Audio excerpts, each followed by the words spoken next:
How do you stay so focused on yourself, and do you compare yourself to other people at all? I think what works for me is being in competition with myself. Like I've learned that I'm my worst enemy and my best friend at the same time.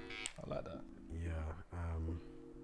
I do have an artist that inspires me to be great.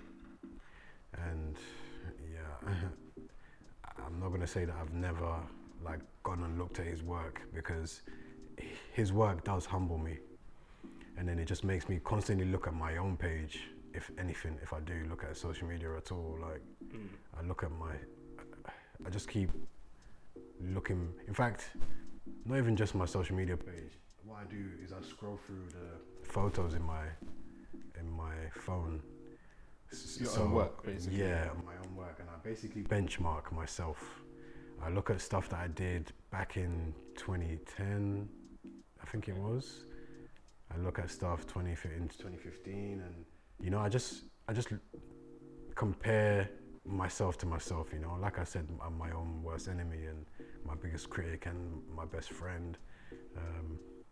It helps me stay grounded, because if I look at too many pieces of artwork, it might demotivate some people. You know, I think that's what you're saying. Yeah, no, definitely, because again, I'm not the kind of person that compares usually, but you do sometimes get caught up in looking at other people's work. But I like that, because obviously, again, if I was to try and get into being a tattoo artist, for example, listening to something like that would definitely motivate me to take my time, just focus on my own progression, be my own worst enemy, but my own best friend. I like that, because normally it's just I'm my own worst enemy and it stays there.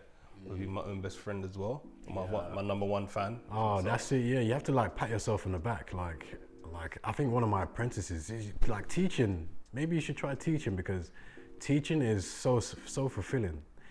Like you will learn so much about yourself when you try and teach somebody else what you know. It's crazy. And like I was saying, one of my apprentices told me like, wait a minute, like, you know, you've taken leaps from where you used to be. Like, you know, you have to. Is that what they said to you? No, just in terms of my art, because some of them have been watching me for a long time.